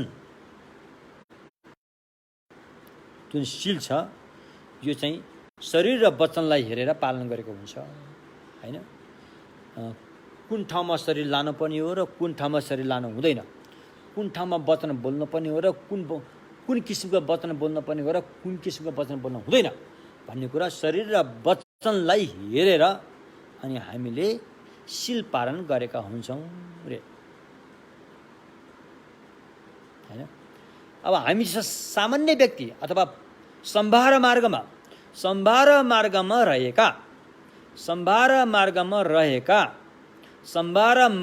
रहेको व्यक्तिको चित्त सन्ततिमा रहेको शील हैन। शील भनेको के त भन्दाखेरि यो चिज म त्याग्छु, त्यागेरै छाड्छु भनेर अठोट प्रतिज्ञा। म अब उपरान्त प्राणी हिंसा गर्ने छैन, प्राणी हिंसा म त्यागेरै छोड्छु भनेर चाहिँ लिएको 3 पटकसम्म वाचा गरेर लिएको अठोट प्रतिज्ञा। त्यसै चोरी कर्म गर्दिन प्रतिज्ञा, त्यसै व्यभिचार गर्दिन भने अठोट प्रतिज्ञा, त्यसै झुटो बोल्दिन भने अठोट प्रतिज्ञा, त्यस्तै मादक पदार्थ सेवन गर्ने छैन भने अठोट प्रतिज्ञा। त्यसलाई भनिन्छ शील हैन। त्यसलाई भनिन्छ शील हो। त्यो शील पनि चित्त र चैतसिक मध्ये चेतसिक हो रे। हेर्नुहोस् है, फेरि भगवान बुद्धको धर्ममा एउटा सबभन्दा गाह्रो विषय के भन्दाखेरि चित्त र चेतसिकका कुराहरू हुन्। यो एकदमै सूक्ष्म छन्, यो छुट्याउन धेरै गाह्रो काम हो। विद्वानहरूको लागि पनि फलामे चिउरी चबाएको जस्तो हो यो। त्यसकारण चित्त चेतसिक, माइन्ड र सब माइन्ड, चित्त चेतसिक। तर यो शील चाहिँ जो म यस्तो पालन गर्छु भनेर आँट जुन गर्छ त्यो चाहिँ चेतसिकले गर्छ अरे। र त्यो चेतसिकले चाहिँ केलाई हेरेर गर्छ भन्दाखेरि शरीर र वचनलाई हेरेर गर्छ अरे। शरीर र वचनलाई हेरेर शील पालन गर्छ अरे। शरीर र वचनलाई हेर्छ भन्नुको अर्थ के हो भन्दाखेरि शरीर र वचनलाई कहाँ लानु मिल्छ, के गर्न मिल्छ र के गर्नु मिल्दैन भन्ने कुरालाई हेरेर शील पालन गर्छ अरे हैन। शरीरले छोड्नुपर्ने के हो, प्राणी हत्या। शरीरले छोड्नुपर्ने के हो हैन, अदत्त दान, चोरी कर्म। शरीरले छोड्नुपर्ने के हो, व्यभिचार, अनैतिक शारीरिक सम्बन्ध। शरीरले छोड्नुपर्ने के हो, यी 3टा हुन्। वचनले छोड्नुपर्ने के हो, झुटो बोल्ने। वचनले छोड्नुपर्ने के हो, चुगली गर्ने। वचनले छोड्नुपर्ने के हो, कटु वचन बोल्ने। वचनले छोड्नुपर्ने के हो, नचाहिँदो कुरा गरेर टाइम पास गर्ने हो। यो शील पालन गर्दाखेरि शरीर र वचन छोड्नुपर्ने के हो, लिनुपर्ने के हो। छोड्नुपर्ने के हो, अपनाउनु पर्ने के हो, फ्याँक्नुपर्ने के हो, लिनुपर्ने के हो। यस्तो हिसाबले चाहिँ शील पालन गरेको हुन्छ हैन। अनि सम्भार मार्गमा रहेका योगीहरूले, साधक साधिकाले बेला बेलामा उनीहरू ध्यान पनि गर्दछन्। उनीहरू समथ ध्यान गर्छन्, विपसना ध्यान पनि गर्दछन् हैन। यसरी बेलामा समथ विपसना ध्यानको योग समाधि अपनाउँदाखेरि अनि उसले चाहिँ केलाई हेरेर गर्छ त, केलाई आधार मानेर गर्छ भनेदेखि अब यो व्यक्ति अनुसारको कुरोलाई हेरेर उसले अपनाउँछ अरे। व्यक्तिको बानी व्यवहार अनुसारको हिसाबले अपनाएको अरे। कस्तो बानी व्यवहार, आरिस धेरै आउने व्यक्ति छ भने अनि उसले चाहिँ मैत्री भावना गर्नुपर्छ। मैत्रीलाई हेरेर ध्यान गर्छ अरे। मैत्री भावना गर्नु अरे। आरिस धेरै आउँछ, जो व्यक्ति रिसालु छ, जुरुक्क उठ्छ, थचक्कै बस्छ, खाना पनि खस्रो मिठो भनेर छिचिचो खाएर कुरा पनि छिचिचो बोल्छ, त्यस्ता व्यक्तिमा आरिस धेरै आउने गर्दछन् रे। त उसले चाहिँ मैत्री भावनाको ध्यान गर्नुपर्छ अरे। मैत्री भावनाको ध्यान सबै प्राणीहरूले आफ्नो नजिकको सम्झेर, उसको गुणलाई सम्झेर, गुणको बदला गुण नै फर्काउने हिसाबले सम्झेर अनि उसले मैत्री भावना गर्छ अरे। अर्को लोभ लोभ लोभ आउने चित्त धेरै भएको व्यक्ति हुन्छ, लोभ धेरै आइरहेको हुन्छ। त्यस्तो व्यक्ति खाना पनि चबाइकन खान्छ, खाना पनि मसिनो खाना खान मन लाग्छ, उठ्दाखेरि पनि बिस्तारै उठ्छन्, बस्दाखेरि पनि बिस्तारै बस्छन्, हिँड्दाखेरि पनि बिस्तारै हिँड्छन् आदि। यस्ता व्यक्तिहरूमा चाहिँ लोभ धेरै आउँछ। यस्तो लोभ धेरै आउने व्यक्तिहरूको लागि चाहिँ कुन ध्यान सुहाउँछ? अशुभ भावना। अशुभ भावनाको ध्यान लोभ हट्दै जान्छ। अशुभ भावनाको ध्यान पनि दुई किसिमका हुन्छन्। एउटा चाहिँ अब रूप र रङलाई हेरेर लोभ जाग्दछ, रूप राम्रो होइन, छवि रङ राम्रोलाई हेरेर लोभ जाग्दछ। त्यस्तो व्यक्तिहरू चाहिँ सिधै मुर्दा घाटमा गएर ध्यान गराइन्छ। मुर्दा घाटमा लगेर अन्त मुर्दालाई हेराइन्छ। एक दिने मुर्दा, दुई दिनको शव, 3 दिनको शव, 4 दिनको शव, 5 दिनको शव, यस्तो गरेर त्यो लामो समयसम्म राख्ने शवहरूलाई मुर्दाहरूले हेरेर 1 दिनको शव ठिकै हुन्छ, 2 दिनमा अलिक सुनेर आउँछ, 3 दिनमा झनै सुनेर आउँछ, 4 दिनमा अलिक निलो भएर आउँछ, 5 दिनमा यहाँबाट पिपीहरू अब त्यो तरल पदार्थ फुट्दा यस्तो गरेर त्यसरी हेराइन्छ। रूप र रङमा आसक्ति हुने व्यक्ति, लोभ गर्ने व्यक्ति छ भने उसलाई यस्तो किसिमले ध्यान गराइन्छ। अनि अर्को एउटा छ भने आफ्नै शरीरलाई पनि आसक्ति गर्ने, लोभ गर्ने व्यक्ति छ भने उसलाई चाहिँ कङ्कालको ध्यान गराइन्छ। उसलाई कङ्कालको ध्यान गराइन्छ। ऊ आफ्नै शरीरलाई ठ्याक्क ध्यानमा छ, ध्यानको आसनमा राखिन्छ। ध्यानको आसनमा राखिसकेपछि चित्तलाई पहिला एक चित्त गराइन्छ। एकाग्रत अलिकति भइसकेपछि अब एक चित्त गरिन्छ। अब आनापानसति श्वास प्रश्वासको ध्यानबाट पनि तपाईँले चित्तलाई एक चित्त गर्न सक्नुहुन्छ। सास गयो, सास आयो, मनले एकपल्ट भयो, सास गयो, सास आयो, मनले 2 पल्ट भयो, सास गयो, सास आयो 3 पल्ट, एवं प्रकार 21 पल्टसम्म तपाईँले यो गन्ती राखेर तपाईँले मनलाई एक चित्त बनाउन सक्नुहुन्छ। जब मन एक चित्त हुन थालिसकेपछि अनि यो कङ्कालको ध्यान गर्ने। कङ्कालको ध्यान गर्दाखेरि तपाईँको बुढी औँला जति साइजको यो 2टा आँखी भुइँको यहाँनिर ध्यान दिने। तपाईँको बुढी औँला जति यति मासुको ढिक्का फ्याटक्कै कुएर फुत्त तल झरेको सम्झिने। अनि यहाँ सेतो हड्डी देखेको सम्झिने। त्यो हड्डीलाई हेरेर ध्यान गर्नु। त्यो हड्डीलाई हेरेर ध्यान गर्दै जाऊ। अनि त्यो हड्डीलाई बढाउँदै लैजाऊ। सारा टाउको पुरै हड्डी, अनुहार सबै हड्डी, घाँटी, हात, खुट्टा, पैतला, बुढी औँलासँग हड्डी, कङ्काल, बस्ने भूमि पनि कङ्काल, भूमिदेखि लिएर सारा समुद्रसम्म लानुहोस्। तपाईँ कतिसम्म लान सक्नुहुन्छ? समुद्रसम्म सारा कङ्काल बाहेक केही छैन। यस्तो किसिमले लाने। फेरि तर समेट्दै ल्याउने। अहिलेको पानीको पानी, जमिनको जमिन समेट्दै लगाए पनि खुट्टाको खुट्टा, पैतलाको पैतला आदि। अनि यहाँको मात्रै जुन हड्डी छ त्यसलाई मात्रै ध्यान दिने। यस्तो किसिमले अशुभ भावना चाहिँ ध्यान गराइन्छ कि जो व्यक्तिको मनमा चाहिँ अब लोभ धेरै जागेको हुन्छ उसलाई अशुभ भावनाको चाहिँ ध्यान गराइन्छ। अब त्यसपछि जो व्यक्तिको मोह धेरै छ, अन्योलता धेरै छ, उसले चाहिँ सच्चाइ जान्दैन होइन, मोहको कारणले विभिन्न अकुशल कर्म, पाप कर्ममा जुटिरहेको हुन्छ होइन। अब देवी देवतालाई भाकल गऱ्यो भने मैले आँटेको पुरा हुन्छ भनेर चाहिँ निमुख प्राणीहरूको बलि दिइरहेको हुन्छ। आदि यिनीहरू सबै अज्ञानताबाट यो मोहबाट भएको हो। मोहबाट भएको व्यक्तिको दिमाग अलि बोझो हुन्छ। त्यस्ता व्यक्तिहरूलाई चाहिँ कुन ध्यान सुहाउँछ, कस्तो किसिमको ध्यान गरेर सुहाउँछ भन्दाखेरि उनीहरूलाई चाहिँ अनि प्रत्यक्ष समुत्पादको ध्यान गऱ्यो भने सुहाउँछ। प्रत्यक्ष समुत्पादको ध्यान चाहिँ होइन, हरेक चिजहरू चाहिँ स्वतन्त्र छैनन्। सबै विषयवस्तुहरू चाहिँ सापेक्ष छन्, एक अर्काको भर परिरहेका छन्। दायाँ बायाँको भर पर्यो, बायाँ दायाँको भर पर्यो, होचो अर्कोको भर पर्यो, अर्को होचोको भर पर्यो, लाम्चो छोटोको भर पर्यो, छोटो लाम्चोको भर पर्यो। त्यस कारण यस्तो किसिममा रहेको छ तपाईँले ध्यान गर्ने।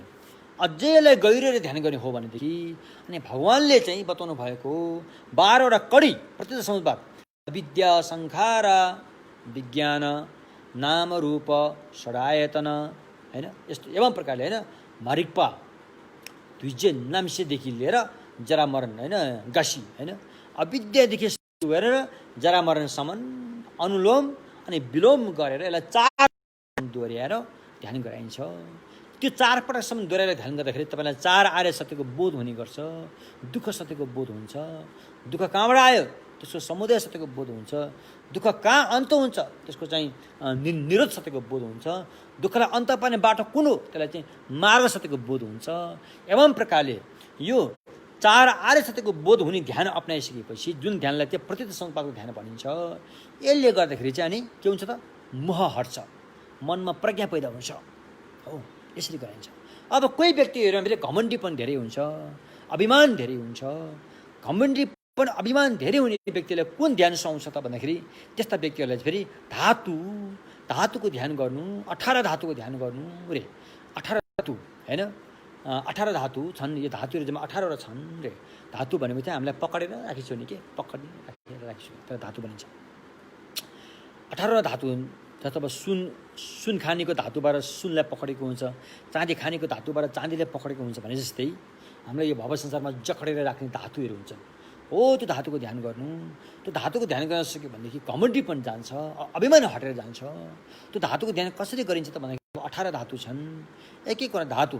जस्तो अब बाहिरका 6वटा धातु छन्, बाहिरका 6वटा धातु छन्, रूप, गन्ध, शब्द, रूप, गन्ध, शब्द, अनि स्वाद, अनि स्पर्श, अनि धम्म गरेर बाहिरका 6वटा धातु छन्।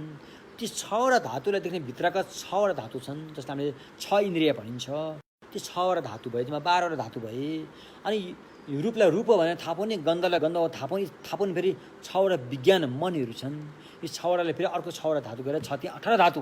यी 18 धातुले एक गरेर केलाएर हेऱ्यो भने यहाँ घमण्डी गर्ने ठाउँ भेटिँदैन, अभिमान गर्ने ठाउँ भेटिँदैन। अनि अभिमान र घमण्डी हट्दै जान्छ। यस्तो किसिमले ध्यान गराइन्छ। फेरि अर्को एउटा ध्यान छ, फेरि तपाईँको मन चञ्चल भइरहेछ, चित्त स्थिरता भइरहेको छैन। जसै चित्त स्थिरता गर्न खोजे तापनि त्यसै न त्यसै चित्त भड्किरहेको छ। मन एकछिन पनि ध्यानको अवस्थामा बस्न चाहिरहेको छैन भने उसले चाहिँ आनापानसति ध्यान गर्नु, श्वास प्रश्वासको ध्यान गर्नु।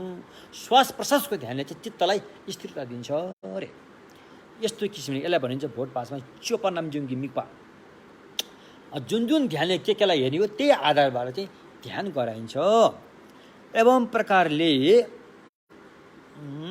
अनि ध्यान गराइन्छ। त्यसमध्ये पनि अब विपස්සना ध्यान गर्दाखेरि चाहिँ विपස්සना ध्यानले केलाई हेर्छ त, केलाई हेरेर ध्यान गर्छ अरे। विपස්සना ध्यानले 4वटा कुरालाई हेर्छ। शरीरलाई हेर्छ, वेदनालाई हेर्छ, होइन, चित्तलाई हेर्छ, अनि धर्मलाई हेर्छ। अब हाम्रो नेपालीहरूको त एकदमै अब अलिक बानी चाहिँ हाम्रो बिग्रिसकेको हुन्छ भाषाहरूमा। हामीले धर्म भन्न सक्दा मनमा के आउँछ, ओ लामाहरू ल्याएर पाठपूजा गर्ने, बत्ती बाल्ने, बाहुन बाजे ल्याएर चाहिँ घन्टी बजाउनु, आरती गर्ने, हरिओम तत्सत भनेर नहुने, यस्तो हामीले धर्म भन्ने छाप चाहिँ हाम्रो दिमागमा मजासँग परेको हुन्छ। धर्म भनेर सर्लङ्ग त्यो आइहाल्छ के, तर त्यो होइन। यहाँ धर्मलाई हेर्नु भनेको धर्म त्यो होइन। यहाँ विपස්සनाले शरीरलाई हेर भने चाहिँ शरीर नै हो, बाहिरी शरीर भित्री शरीरलाई हेर्ने हो। वेदनालाई हेर भने त्यो संवेदना, आइया आशा सुख दुःखको वेदना त्यो भइहाल्यो। मनलाई हेर्नु भने मनै भइहाल्यो। अब धर्मलाई हेर्नु भने के त भन्दाखेरि धर्मलाई हेर्नु भनेको अहिले मैले भने नि मन पनि दुई किसिममा छन्, एउटा चित्त एउटा चेतसिक पनि हुन्छ। चित्त भने मूल मन भयो, चेतसिक भनेको त्यसको हाँगा जस्तो भयो। एउटा ठुलो मन एउटा सानो मन भनौँ न। चित्त भनेको चाहिँ ठुलो मन, चेतसिक भनेको सानो मन हो। किनकि चेतसिक चाहिँ चित्तबाट पैदा हुन्छ, चित्त चाहिँ चित्तबाटै पैदा हुन्छ। चित्त चाहिँ चेतसिकमा भर पर्नु पर्दैन, चेतसिक चाहिँ चित्तमा भर पर्नुपर्छ। त्यसैले चाहिँ चित्त चाहिँ ठुलो मन भनौँ अब एक किसिमले, चेतसिकलाई चाहिँ अलि सानो मन भनौँ, होइन। अब यहाँ धर्मलाई हेर्नु भनेको धर्म के त भन्दाखेरि चाहिँ अहिलेको अब शरीरलाई हेरिसक्यो, वेदनालाई हेरिसक्यो, होइन, ठुलो मनलाई पनि हेरिसक्यो। त्यसपछि बाँकी रहेका जे छन्, अब त्योभित्र बाँकी रहेका साना मनहरू सबै पर्छन्। संस्कार, संज्ञा संस्कारहरू सबै पर्छन्, देखि लिएर अन्य कुराहरू पनि पर्छन् त्यसमा। तिनीहरूलाई चाहिँ धर्म भनेर नाम दिएको हुन्छ। हरिओम हरिओम त्यो धर्म भनेको होइन, होइन। त्यस्तो कुरा यहाँ धर्म एज अ फिनोमिनन भनेर नाम दिएको छ। हो, विपस्सना ध्यान गर्दाखेरि विपस्सना ध्यानले यो चारवटा कुरोलाई हेर्दछ अरे, हैन? कुन कुन चारवटा? फेरि एकपल्ट शरीरलाई हेर्छ, वेदनालाई हेर्छ, चित्तलाई हेर्छ, धर्मलाई हेर्छ अरे। कसरी हेर्छ? खुब नजिक गएर हेर्छ, खुब राम्रोसँग हेर्छ, जस्ताको तस्तै हेर्छ, दूरै दूरैकन हेर्छ अरे। के हेर्छ? अपवित्रता छ भनेर हेर्छ, दुःख छ भनेर हेर्छ, हैन? अनित्य छ भनेर हेर्छ, अनात्मा छ भनेर हेर्छ अरे। केले हेर्छ? विपस्सना ध्यानले हेर्छ अरे। त्यो एक किसिमको प्रज्ञा हो। अब त्यो सँगसँगै अन्य कुरा पनि हुन्छन्, हैन? जस्तो अब त्यति बेला हामीले चाहिँ अब ज्ञान सुन्नु पनि पर्ने हुन्छ। जति ज्ञान सुन्ने उति विपस्सनाको त्यहाँ विकास हुँदै जान्छ। विपस्सनाको विकास हुनु नै श्रुतमयी प्रज्ञा र चिन्तनमयी प्रज्ञा जति भयो त्यति नै विपस्सना ध्यानको सृजना विकास हुँदै जान्छ अरे। र त्यसको लागि बेला बेलामा हामीले चाहिँ ज्ञान, श्रुतमयी ज्ञानले ज्ञान सुन्नु पर्यो, चिन्तनमयी ज्ञानले ज्ञानलाई त्यो विषयको बारेमा बुझ्नु पर्यो, हैन? यो श्रुतमयी र चिन्तनमयीले चाहिँ केलाई हेर्छ भने त्यो चाहिँ त्यसले चाहिँ भगवान बुद्धका पुस्तकका ग्रन्थहरू र त्यसका शब्दहरू, ग्रन्थका शब्दहरू र त्यसको अर्थलाई हेर्छ। शब्द र अर्थलाई हेर्छ अरे। भगवानका शब्द र त्यो शब्दको अर्थलाई हेरेर श्रुतमय प्रज्ञा र चिन्तनमय प्रज्ञाको विकास। श्रुतमय प्रज्ञा र चिन्तनमय प्रज्ञाले चाहिँ विपस्सना ध्यानको भावनामय प्रज्ञा, विपस्सना ध्यान भनेको भावनामय प्रज्ञा आउँछ, भावनामय प्रज्ञाको विकास। त्यसैले हामीले त यो ज्ञान सुन्नै पर्ने रहेछ। हामी किन ध्यान गर्न सक्दैनौँ? हामी किन कमजोर भएको छ भने यस्तो यस्तो कुराहरू थाहा नपाएकोले हामी कमजोर भएको हो। यतिसम्म कमजोर हुनुहुन्छ कि कहिले त निराश भएर भगवान बुद्धको सम्यक मार्गमा आइसकेपछि सम्यक मार्ग धरीले पनि छोडेर बाहिर जानेहरू पनि छन्। फेरि त्यस्ताहरू पनि छन्। त्यसैले बेलामै बुद्धि पुर्याएर बेलामै चेतना जगाएर यी कुराहरू हामीमा जानकारी हुनुपर्छ, हैन? फेरि सम्भार मार्गमा भावनामय प्रज्ञा हुन्छ कि हुँदैन? त्यो पनि हुन्छ। सम्भार मार्गमा श्रुतमय प्रज्ञा र चिन्तनमय प्रज्ञा समता ध्यानलाई अधिकता दिएको भए तापनि त्यहाँ बेला बेलामा विपस्सना ध्यान पनि गराइन्छ। त्यो विपस्सना ध्यान त भावनामय प्रज्ञाले गर्ने हो। त्यसकारण भावनामय प्रज्ञा पनि रहेको हुन्छ अरे। भले त्यो सच्चाइको साक्षात् दर्शन गर्न नसके तापनि एउटा भावनात्मक रूपमा दर्शन गर्ने खालको भावनामय प्रज्ञा सम्भार मार्गमा पनि रहेको हुन्छ, हैन? अब यसमध्ये अब सम्भार भनियो, हैन? सम्भार भनेको ज्ञान सम्भार, पुण्य सम्भार भनिन्छ। सम्भार भनेको डङ्गुर, ज्ञानको डङ्गुर थुप्रो, पुण्यको डङ्गुर थुप्रो। सम्भार मार्गमा यति ज्ञान र यति पुण्य आर्जन गर्नुपर्छ कि त्यसले गर्दाखेरि प्रयोग मार्ग बिना रोकटोक प्रकट हुन सकोस्। त्यस्तो किसिमले सम्भार मार्गमा तालिम लिन सक्नुपर्छ। र त्यसमध्ये पनि अब सम्भार मार्गमा हामीले भगवानमा दण्डवत ढोग गरेको, पूजा गरेको, ध्यान गरेको, जप गरेको, कोरवा गरेको, हैन? दान पुण्य गरेको, शील पालन गरेको, यो सबैलाई चाहिँ के अरे पुण्य सम्भार भनिन्छ। के भनिन्छ त? पुण्य सम्भार अरे। अब त्यसपछि गएर श्रुतमय प्रज्ञा विकास गरेको, चिन्तनमय प्रज्ञा विकास गरेको यिनीहरूलाई चाहिँ ज्ञान सम्भार अरे। ज्ञान सम्भार। त्यसकारण पुण्य सम्भार, ज्ञान सम्भार। भोलि गएर बुद्धको दुईटा काया, रूपकाय, धम्मकायको प्राप्ति हुने काम पनि यही दुईटा सम्भारले गर्ने हो। पुण्य सम्भारले रूपकाय प्राप्त गर्छ, धम्मकाय प्राप्त गर्नलाई त्यसले मद्दत दिन्छ। ज्ञान सम्भारले धम्मकाय प्राप्त गर्छ र त्यसैले रूपकाय प्राप्त गर्नलाई मद्दत दिन्छ अरे। त्यसकारण यिनै दुई सम्भारबाट दुई प्राप्ति हुने हो भनेर आचार्य नागार्जुनले युक्ति षष्ठी गर्नुपर्छ। त्यसमा भन्नुभएको छ, हैन? गेवा दि क्यो कुन सोनमेजले चाहिँ धम्पा कुङ्गे थोपर्स्यो हैन। यो पुण्य यो कुशल ज्ञान सम्भार र पुण्य सम्भार परिपूर्ण भएर दुई कायको पद प्राप्ति होस् रे। बुझ्नुभयो नि के? त्यसकारण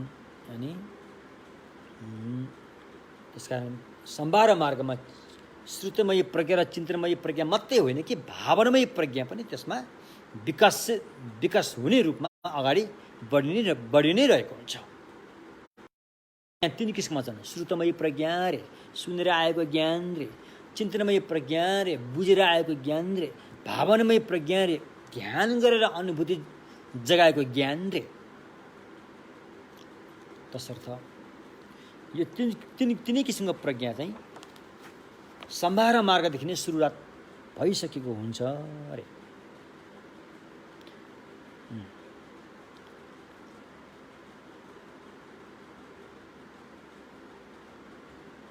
अब यहाँ एउटा निरुक्ति भनेको धादुन शब्दको अर्थ। सम्भार भनेको के हो त? सम भने के हो, भा भने के हो, र भने के हो रे? सम भनेको सम्भार मार्ग, सम्भार मार्ग। सम भनेको सनातन सन्तान रे। सन्तान भने के हो त? फेरि छोराछोरी भन्यो भने फेरि सन्तान भनेको निरन्तरता, धारावाहिक रूपमा बगिरहेको रूपमा सनातन रे सम। भा भनेको भाविता, भाविता भनेको भावना गर्नु, भावना गर्नु भनेको त्यसतर्फ बानी पार्नु, त्यसतर्फ निरन्तर बानी पार्नुलाई भावना सम्भार। र भने रति, जबरजस्ती होइन, करकापले होइन, खुसीका साथ, खुसी भएर, हर्षित भएर, प्रफुल्लित भएर, सम्प्रहर्षित भएर चाहिँ निरन्तर भावना गर्नुलाई सम्भार भनियो। तसर्थ अब सममा चाहिँ न र त नराखेपछि सनातन भयो, सन्तान भयो। सन्तान भनेको धारावाहिक निरन्तरता भन्ने अर्थ लाग्छ। भको अक्षर वा थपिदियो भने चाहिँ भाव भयो। भाव भनेको ध्यान गर्नु, भावना गर्नु भन्ने भयो। रमा चाहिँ अर्को अक्षर थपेर ती थपेर रति भयो। रति भनेको या त खुसी भएर या त पटक पटक भावना गर्नु अरे। या त खुसी भएर पटक पटक भावना गर्नुलाई रति भनिन्छ। अनि मार्ग भनेको चाहिँ अब त्यहाँ पुर्याउने अथवा त्यहाँ पुगिने होइन। कहाँ पुगिने? बुद्ध भूमिमा, त्यो निर्विकल्पको ज्ञानको अवस्थामा, पूर्ण निर्विकल्पको ज्ञानको अवस्थामा पुर्याउने होइन भावना मार्ग। त्यसैले सम्भार मार्ग अरे।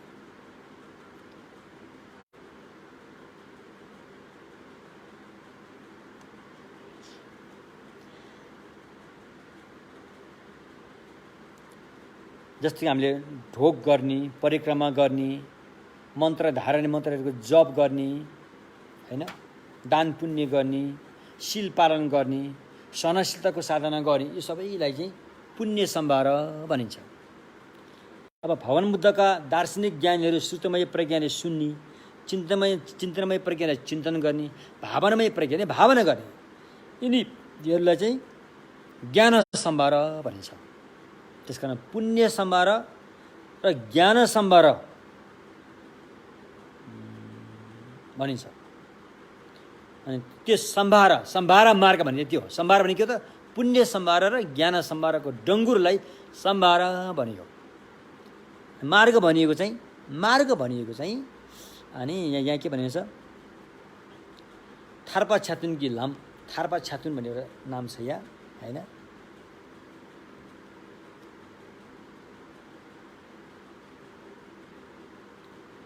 अब यो कुशल कर्म पनि तीन किसिममा हुन्छन् है। र चाहिँ पुण्य भागीय, र चाहिँ मुक्ति भागीय, र चाहिँ निर्वेद भागीय भन्ने तीन किसिमका कुशल कर्म हुन्छन्। बुझ्नु भएन? त्यसमध्ये पुण्य सम्भार मार्गमा गरिएको पुण्यहरू चाहिँ कुन भाग्यमा पर्छ भन्दाखेरि पर्नुपर्ने त मुक्ति भाग्यमा पर्नुपर्ने हो। त कतिपय पुण्यहरू मुक्ति भाग्यमा पर्दैन।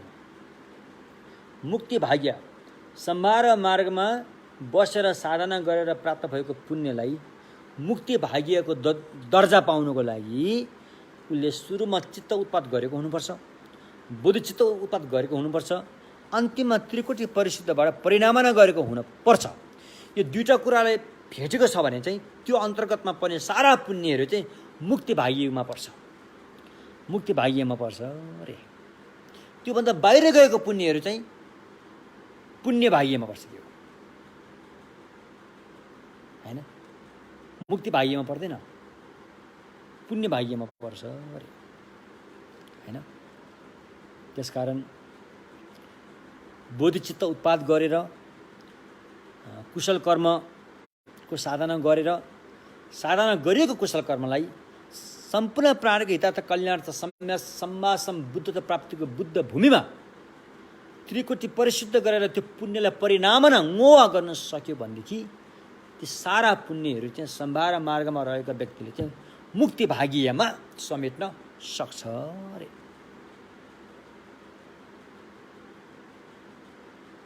त्यसकारण कुशल कर्म पनि तिन किसिममा छन्, हैन? पुण्य भाग्य, मुक्ति भाग्य र निर्वेद भाग्य भनेको छ।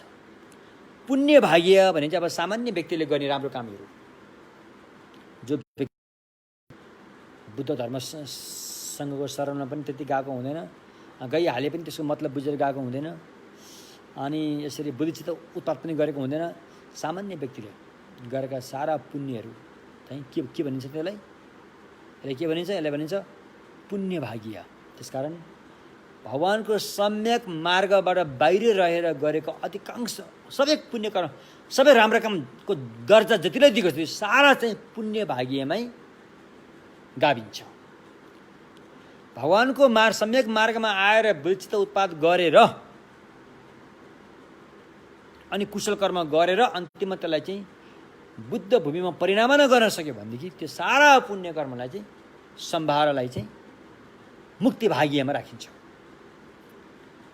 अनि निर्वेद भाग्य भनेको चाहिँ यसलाई चाहिँ न्यजे छातुन, भोटको भाषामा न्यजे छातुन भनिन्छ, संस्कृतमा निर्वेद भाग्य।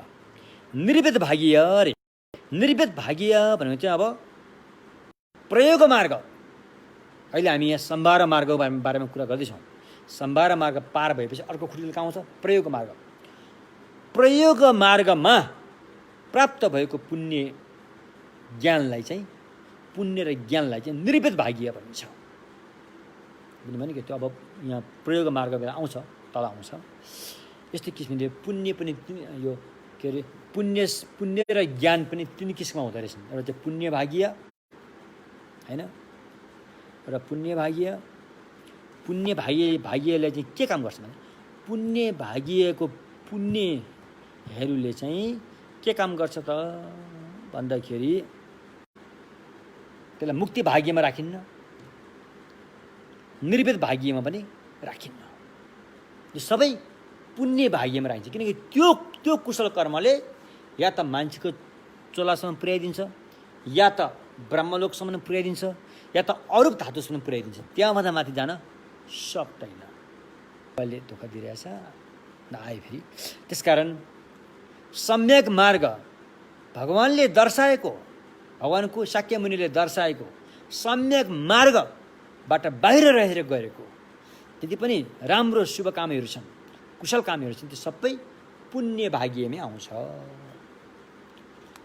अब सम्यक मार्ग रहेर पनि बुद्धिचित्त उत्पाद गरेर अनि अन्तिममा पुण्य परिणामना त्यहाँ बुद्ध भूमिमा पुण्य परिणामना गरिएको छ भने त्यो चाहिँ मुक्ति भाग्य, मोक्ष भाग्यमा पनि आउँछ अरे। यो आउने नै भयो। मलाई जहाँसम्म लाग्छ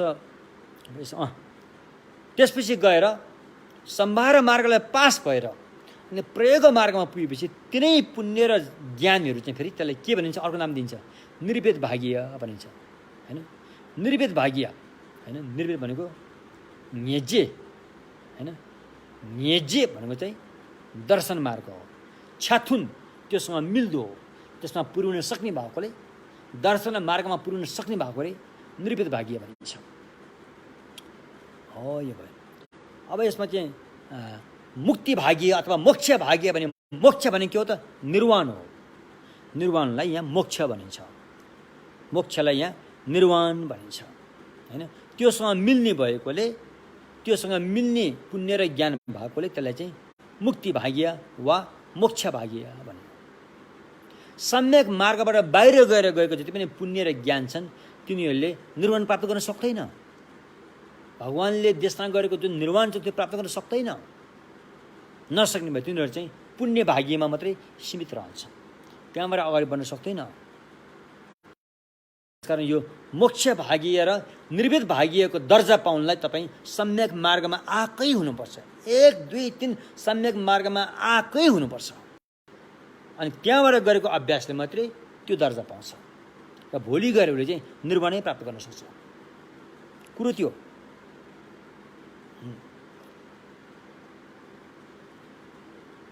अब जस्तो कि अब यो न्यर्लिङ्की फुङपो भन्ने एउटा शब्द छ। न्यर्लिङ्की फुङपो फुङ भनेको दुःख स्कन्द अरे। अहिले हाम्रो जुन खण्ड छ नि पञ्चखण्ड, रूप वेदना संज्ञा संस्कार विज्ञान खण्ड अरे, 5वटा थुप्रा, यी 5वटा डङ्गुरलाई के भनिन्छ त? पञ्चखण्ड अरे। यो पञ्चखण्डलाई चाहिँ श्रावकहरूले कुन रूपमा लिन्छन्?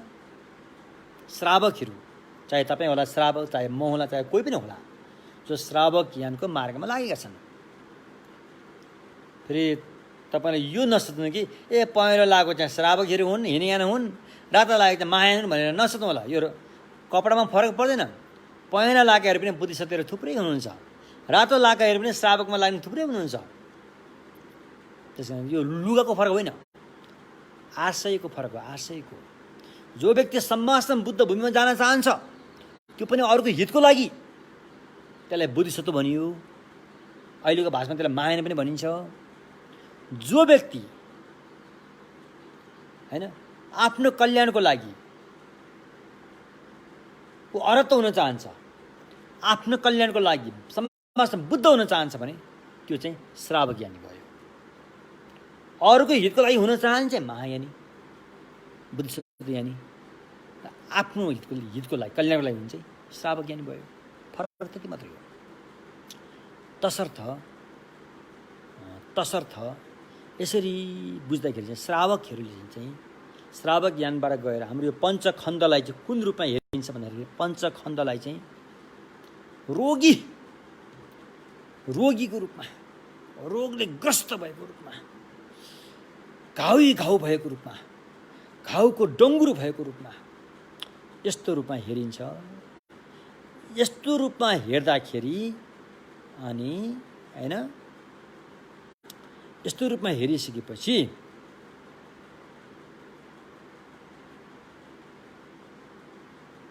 अनि यो पञ्चखण्डलाई घाउको रूपमा, रोगले ग्रस्त भएको रूपमा हेरिन्छ अरे। त्यो हेरेपछि अनि त्यहाँबाट आफू उम्किन मन लाग्छ। त्यहाँबाट आफू उम्किएर निरोगी स्वस्थ भएको अवस्था प्राप्त गर्न मन लाग्छ। पक्का स्वस्थ भएको अवस्था कहाँ हो? निर्वाण हो। श्रावकले चाहिँ त्यो प्राप्त गर्नलाई जोड दिन्छ अरे।